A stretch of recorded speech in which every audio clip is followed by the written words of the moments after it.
Βρικόλακες, κύριε Πάστορ! Δεν σας καταλαβαίνω, κύριε Άλβικ. Υπάρχουν, κύριε Πάστορ. Υπάρχουν παντού. Βρικολάκες σε το κακό. Ζει μέσα στο σπίτι μου, δεν έφυγε ποτέ. Ζει μέσα μου. Μέσα μας. Όλοι. Φοβάμαι πως όλοι έχουμε βρικόλακες. Και όχι μόνο από τα δικά μας λάθη ή τα δικά μας σφάλματα, αλλά και από τον γονιό μας, τον παππούδο μας, τον προπάπο μας. Και πάει λέγοντας γενιές και γενιές. Προσπάθησα να σώσω το παιδί μου. Προσπάθησα να σώσω τον όσφαλμα. Δεν τα κατάφερα. Βρικόλακες. Η Ρεγκίνα, ο Όσβαλντ, μα πώς? Ήρθατε στον κόσμο με κάτι σάπιο μέσα σας. Ήρθατε στον κόσμο με κάτι σάπιο μέσα σας. Αυτό ακριβώς μου είπε ο γιατρός. Βλέπετε, κύριε Πάστορ, αμαρτίες γονέων. Φας! Πού στο άσυλο? Η αμαρτία σας! Εσείς, κύριε Πάστορ, τι ψάχνατε με τα κεριά αναμένα στο άσυλο? Αλλά με ξέρετε πόσο φιλέσπραχνος είμαι. Μπορώ να κάνω πως δεν σας είδα. Ένα μικρό αντάλλαγμα. Εξάλλου είναι γνωστό στο χωριό πως είμαι καλόκαρδος. Και μεγάλωσα σαν παιδί μου τη Ρεγκίνα. Έτσι δεν είναι? Κρίμα, κρίμα, κρίμα.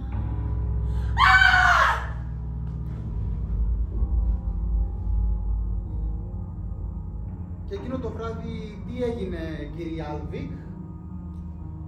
Ποιος σκότωσε τον κύριο Άλβικ? Μα ποιος σας είπε, κύριε Πάστορ, ότι πρόκειται για φόνο? Και αν θυμάμαι καλά, στο σπίτι εκείνη την ημέρα, ήσασταν κι εσείς. Κλείστε τα παράθυρα! Κλείστε τα ματζούρια! Είμαι άρρωστος, μητέρα. Κουβαλώ μέσα μου βρικόλακες και όπου να είναι ξημερώνει και ξέρεις, φοβάμαι τον ήλιο. Κουβαλώ τον πατέρα μου! Αμαρτίες γονέων! Αγιάσατε μου!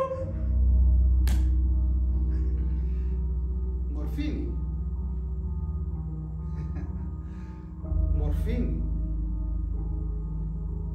Μορφίνη. Μοιρώ το θάρρος, κύριε Άλβικ. Έχω να σας πω ότι ήσασταν αμαρτωλοί και φέρατε μεγάλη ευθύνη για όσα συμβαίνουν. Μπα, τι μου λέτε, κύριε Πάστορ? Μα δεν το λέω εγώ, αλλά εν νόμοι του Θεού και η πράξη σας. Δεν ήσασταν εσείς που εγκαταλείψετε στον πρώτο χρόνο γάμου σας τον κύριο Άλβικ? Ένα αξιοπρεπέστατο κύριο. Κανείς δεν μπορούσε να πει το αντίθετο. Αξιοπρεπέστατο κύριο, με κάπα κεφαλαίο. Κρίμα που τον πήρε ο θάνατος νωρίς. Δεν ήταν ατύχημα ο θάνατος του Άλβικ, αλλά κάποιος τον σκότωσε. Μα φυσικά πέρασαν πλέον τόσα χρόνια, κανείς δεν μπορεί να αποδείξει τίποτα. Και ποιος ξέρει, μπορεί κανείς να το μάθει. Δεν έγιναν τότε καταθέσεις. Και ποια η αιτία θανάτου? Καρδιά, είπε ο γιατρός. Ξέρεις, ήταν αλκοολικός. Είπαν τον πρόδωσε το ποτό και το κάλυψε. Και ευτυχώς βρέθηκα στον δρόμο σας και σας επέστρεψα στο σπίτι ασφαλή. Ευτυχώς, κύριε Πάστορ, ευτυχώς. Ο μόνος άνθρωπος που έτρεξα στο σπίτι του να με κρύψει και να με προστατεύσει. Δεν λέτε πάλι καλά που δεν πήγα σε κανέναν άλλον να με κρύψει και να με σώσει από την κόλαση που ζούσα? Από την κόλαση που έτρεξα να φύγω. Αλλά εσείς, ο άνθρωπος του Θεού, με γυρίσατε πίσω. Ευτυχώς σας είχα. Αμαρτία! Αμαρτία! Αμαρτία! Τι θέλεις επιτέλους? Σου είπα, δεν έρχομαι μαζί σου. Γιατί καλό μου κορίτσι με αποπαίρνεις? Να έρθεις με τον πατέρα σου να μένουμε τα δυο μας. Πα, συγκινήθηκα. Ξαφνικά έχεις και κόρη? Άχρηστη μ' ανέβαζες, παλιοκόριτσο με κατέβαζες. Μα φυσικά τα ξέχασες. Ξέχασες και το ποτό, φαντάζομαι, αλλά και τις απατεωνιές σου. Για άκουσε, γέρο, με σένα δεν θέλω να έχω καμία σχέση. Και μην ξαναπείς στον δρόμο μου. Ακούς? Εγώ έχω όνειρα και εμένα μου αξίζει η ελευθερία. Μου αξίζει να σωθώ από όλους και όλα. Και σαν μη δεις, έχω όλα τα προσόντα για ένα καλό μέλλον. Που ξέρεις, μπορεί να είναι και στο Παρίσι. Πόσο καιρό θα με δούλα σε αυτό το σπίτι? Εντάξει, όχι ότι μου κακόπεσε, αλλά μπορώ να φύγω και να κάνω πολλές. Ίσως να είναι και η Ρεγκίνα. Μα τότε θα ήταν 15-16 χρονών. Ρεγκίνα, κορίτσι μου, σαν να μεγάλωσες και ομόρφινες πολύ. Και τι κορμί, πανέμορφη σαν κρίνος. Μόνο η Ρεγκίνα, μάνα! Μόνο η Ρεγκίνα μπορεί να με σώσει! Αυτή είναι η σωτηρία της ψυχής μου! Αυτή το σκοτάδι στους βρικολακές μου! Έμα. Από την άλλη, θα μπορούσε να ήταν και ο γιος του, μα έλειπε στο εξωτερικό. Τον έστειλε η μητέρα του για να σπουδάσει ζωγράφος. Αγαπητέ μου κύριε Πάστο, πόσα λίγα ξέρετε και πόσα λίγα λέτε. Ο κύριος Άλβιν, κύριε Πάστορ, ο αξιοπρεπέστατος, αυτός κύριος που χρήζει κάθε θαυμασμό. Ήταν ο χειρότερος με φιάλτης. Ο κύριος Άλβιν, κύριε Πάστορ, δεν είχε ξεπεράσει ποτέ του κανένα καπρίτσιο. Όλα του τα κουσούρια ήταν πάντα εκεί. Όπως έπρεπε να τα φορτωθώ εγώ. Καλέ μου, κύριε Πάστορ, αφού με σώσατε από την αμαρτία. Μη σε παρακαλώ! Όχι!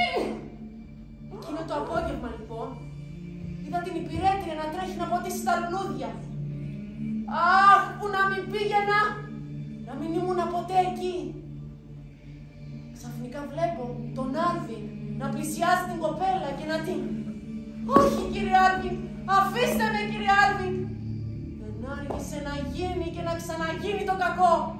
Ξυπνούσε η αρρώστια του κάθε που ο ήλιος κρυβότανε μη δει την αμαρτία στο σπίτι μας. Προσπάθησα να μην μαθευτεί στον κόσμο ότι γίνουμε ρεντίκολο στην κοινωνία. Έδωσα λεφτά στην υπηρέτρια και της είπα να φύγει.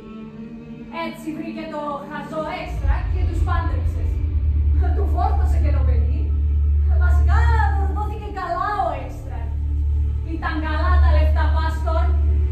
Και αναγκάστηκα εγώ να υποφέρω παρέα με τους βρικόλακες του Άλβιν κάθε βράδυ κλειδωμένοι μέσα στο δωμάτιό μας, να τον ακούω και να τον ανέχομαι. Να στείλω και το παιδί μου μακριά. Μην γίνεις σαν αυτόν.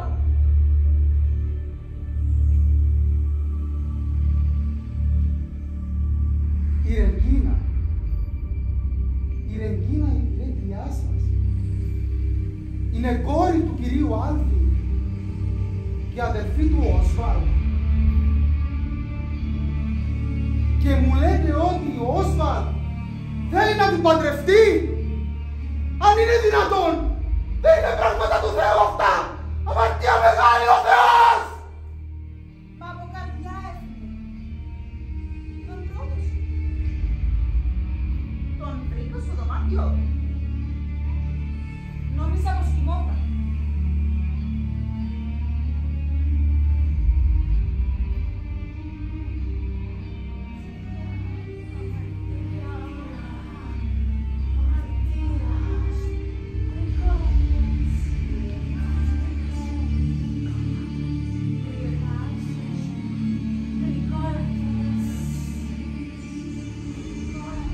Ρεγκίνα, κορίτσι μου, σαν να μεγάλωσες και ομόρφινες πολύ. Ρικόλακες!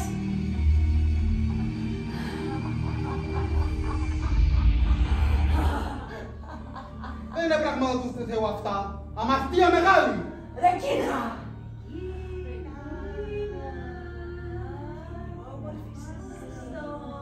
Ρεγκίνα, κορίτσι μου, σαν να μεγάλωσες και ομόρφινες πολύ. Με κολακεύετε, κύριε Πάστορ, αλλά κι εσύ.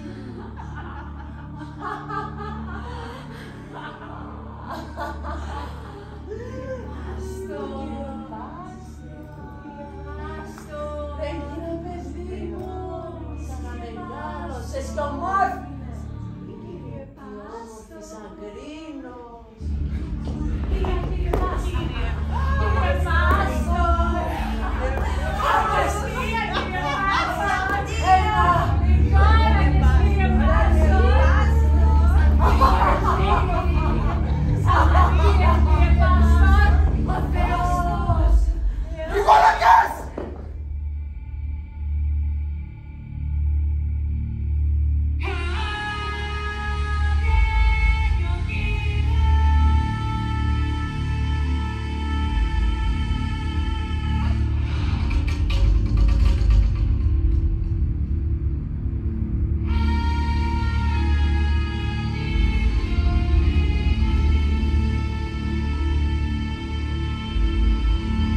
περπατώ μέσα στο πλήθος άφανη.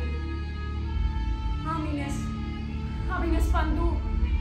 Αλλά πίστευα πως ήμουν εντάξει. Εγώ δεν φοβάμαι τους λύκους. Δεν έχω βρει κόλακες εγώ. Και ποιος δεν έχει, δεν ήξερα. Νόμιζα πως όσο πιο μικρή είμαι στον κόσμο, τόσο πιο ήσυχη θα είμαι. Ο αναμάρτητος πρώτος στο λίθο Βαλέτο. Και δεν μου λέτε δεσποινής τελικά, τι σας προβληματίζει? Προβληματίζει. Χαλαρή σας βρίσκω. Δεν είναι προβληματισμός. Ως ζωντανοί οργανισμοί καθορίζουν εμένα χρόνια πριν γεννηθώ. Πράξεις και συμβάντα με ξένες προσωπικότητες θωρακισμένες μέσα μου. Κουβαλώ τα λάθη τους και τις συμπεριφορές τους. Κουβαλώ την αιμονική αγάπη τους και κάτι μεγάλα μη.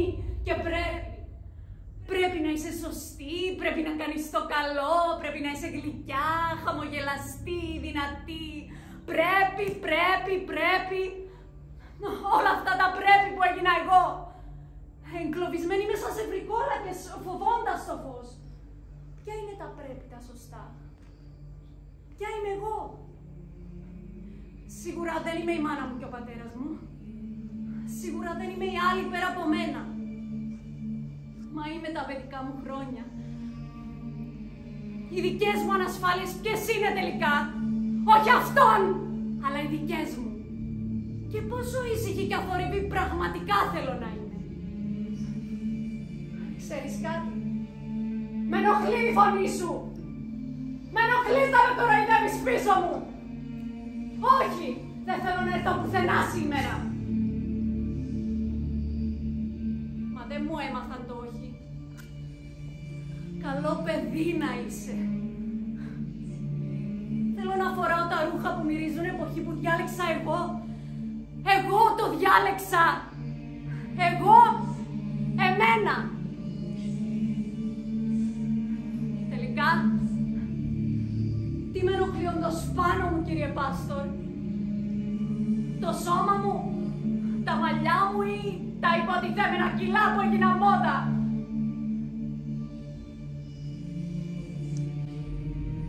Δεν είσαι πάντα καλή. Και δεν χρειάζεται να είσαι. Δεν είσαι πάντα δυνατή. Και δεν χρειάζεται να είσαι. Δεν είσαι πάντα ήρεμη και καλόβολη. Υπάρχουν τόσες προσωπικότητες που μπορείς να δίνεις. Όταν θυμώνεις, όταν πονάς, όταν θυμάσαι, όταν είσαι ερωτευμένη, όταν είσαι χαρούμενη. Όλα είσαι εσύ, στο ίδιο σώμα. Αρκεί να το αποδεχτείς. Όλα.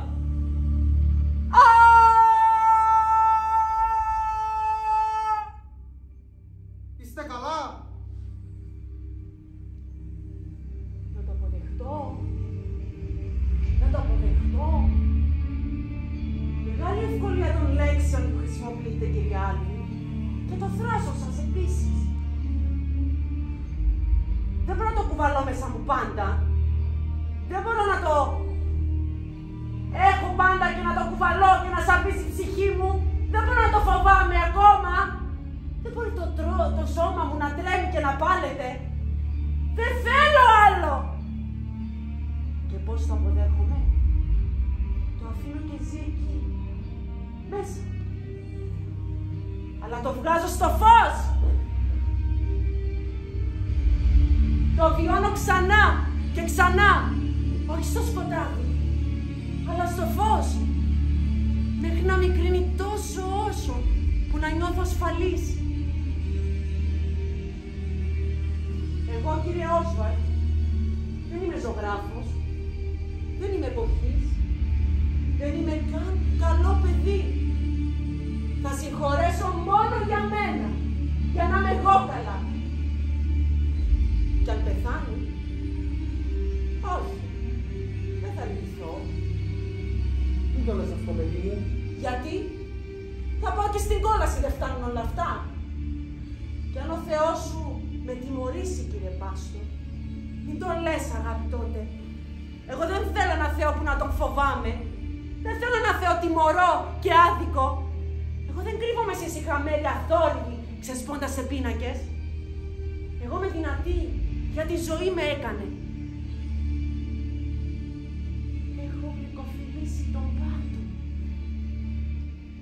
Έχω μείνει απροστάτευτη, με μια ψεύτικη φιγούρα ανδρικής προστασίας. Εγώ μεγάλωσα με γυναίκες βράχους.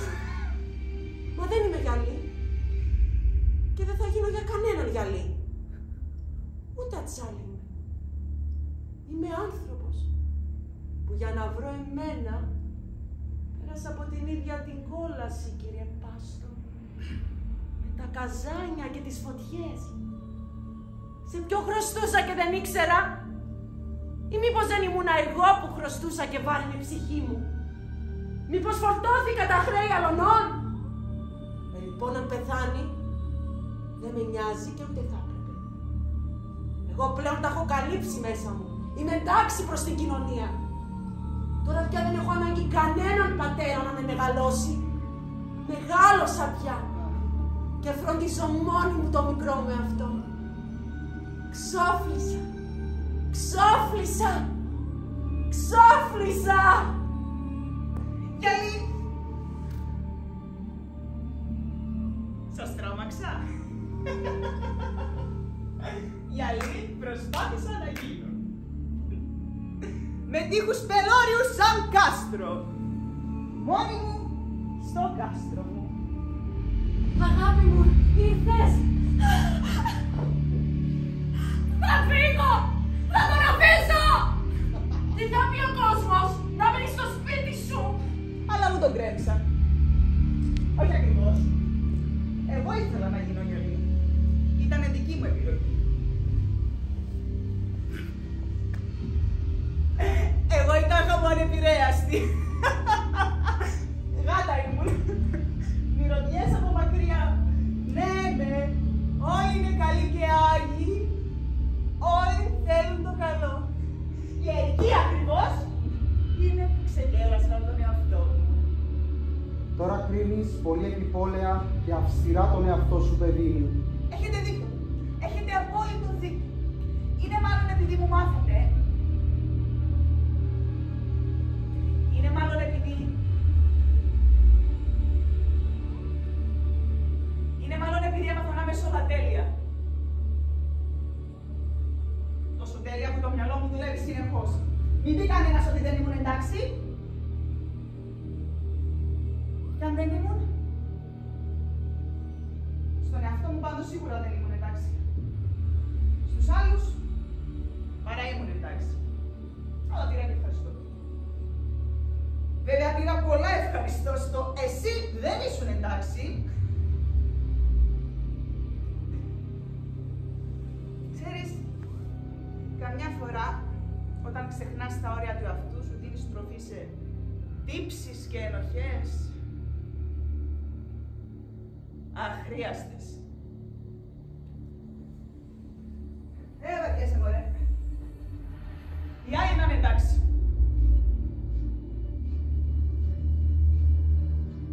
Ακόμα και αν σε καταπατούν. Κάθε αρχή σου, κάθε αξία σου, με τα βίας, όποια βία, λεκτική, σωματική, συναισθηματική, δεν ξέρω να σας πω και ποια είναι η χειρότερη. Να νιώθεις πως θες. Και σας ρωτάω, κύριε Πάστορ. Σας ρωτάω, κύριε Πάστορ, ποιος έφταιγε τελικά. Βρικόλα και σε κάθε φλόγα του κορμιού μου, κύριε Πάστορ. Να τσιγήσω τα παντελόνια μου κάθε μέρα και να χτυπάω τον εαυτό μου για λάθη άλλων. Ποιος έφταξε. Εγώ. Τα όρια που ξεκίνησα να βάζω. Γιατί με χτυπάω τόσο βάναυσα. Εγώ συγχώρεσα αυτούς. Εμένα! Εμένα. Εμένα.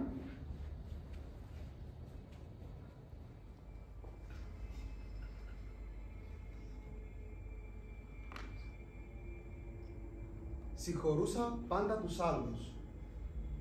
Δεν μπορούσα να προστατέψω τον εαυτό μου και κρυβόμουν πίσω από μια αισιοδοξία και μια θετικότητα.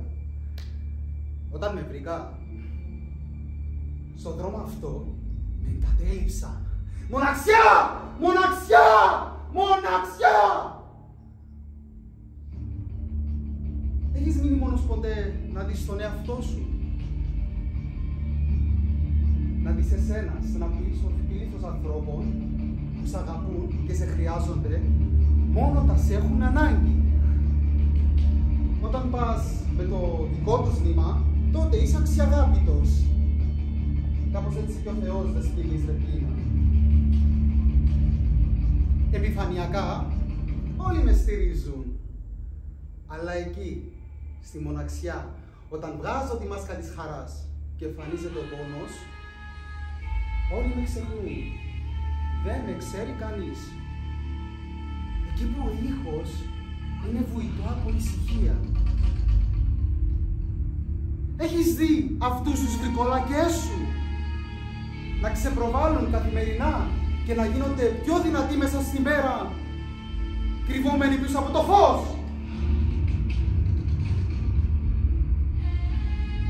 Δεν ψάχνω καμιά αποδοχή πλέον. Αν την είχα από παιδί όμως θα ήταν διαφορετικά. Και σας ρωτώ, υπάρχει κανείς που δεν έχει? Και πόσο αξίζει να τους προβάλλει στους άλλους? Με τον εαυτό μας πρέπει να τα βρούμε. Δεν είναι όλες οι μέρες το ίδιο. Δεν μπορούμε να είμαστε καθημερινά καλά. Δεν είμαστε όλοι το ίδιο. Και ας προσπαθούν όλοι να γίνουν. Φως! Φως! Φως!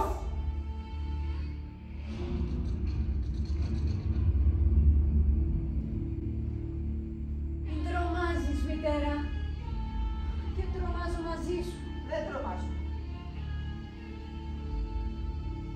Μα σαν αύριο τέτοια μέρα είναι 10 χρόνια από τον θάνατο του πατέρα σου. Και ήρθε καιρός να μάθεις κάποια πράγματα. Ρεγίνα, έλα και εσύ το παιδί. Τι μου λέτε τώρα? Συγγνώμη. Πόση αμαρτία σε αυτό το σπίτι! Η Ρεγκίνα, αδερφή μου. Δεν μένω στιγμή άλλο μέσα σε αυτό το αρρωστημένο σπίτι. Με έχετε δούλα σας, ενώ μου ανήκαν όλα τα λεφτά και τα παλάτια σας. Δεν σφάξανε. Φεύγω! Τώρα, μητέρα, μείναμε τα δυο μας. Τώρα εσύ είσαι η δική μου σωτηρία. Τώρα εσύ είσαι το σκοτάδι μου στο φως. Και να, η ιστορία επαναλαμβάνεται ξανά και ξανά. Με τον εφάλτη μου μπροστά. Μου έχουν ψυχή την ψυχή αυτή οι βρικόλακες. Και δεν έχω άλλο! Χρόνια προσπαθώ. Μα καμιά φορά δεν έχω δύναμη. Δεν θέλω να έχω δύναμη. Μα πώς να κλείσω τα μάτια μου μέσα σε τέτοιο δρόμο και σε τέτοια φρίκη. Κι όμως τα έκλεισα. Τότε, τιμώντας τη θρησκεία μου. Όλοι τους κουβαλάμε. Μέσα μας. Δίπλα μας.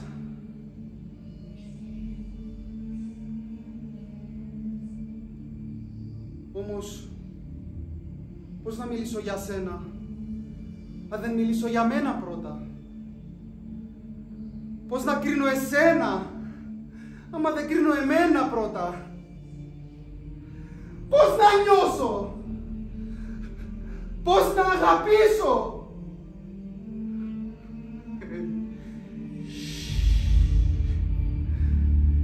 Πρέπει να κοιμηθούν οι βρικόλακες τώρα, πριν βγει το φεγγάρι.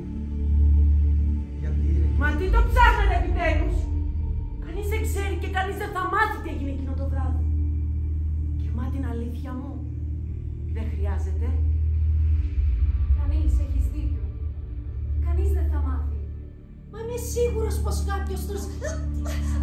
Όχι, όχι, Οσβαλτή, όχι. Όχι. Αυτή τη φορά... Νεκρή! ακόμα μια γυναικοκτονία? Αυτή τη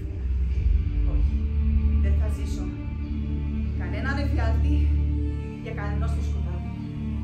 Αυτή τη φορά επιλέγω τη σωτηρία μου. Επιλέγω τον ήλιο. Τι θα πει ο κόσμος! Για κάθε ελεκτική και σωματική βία.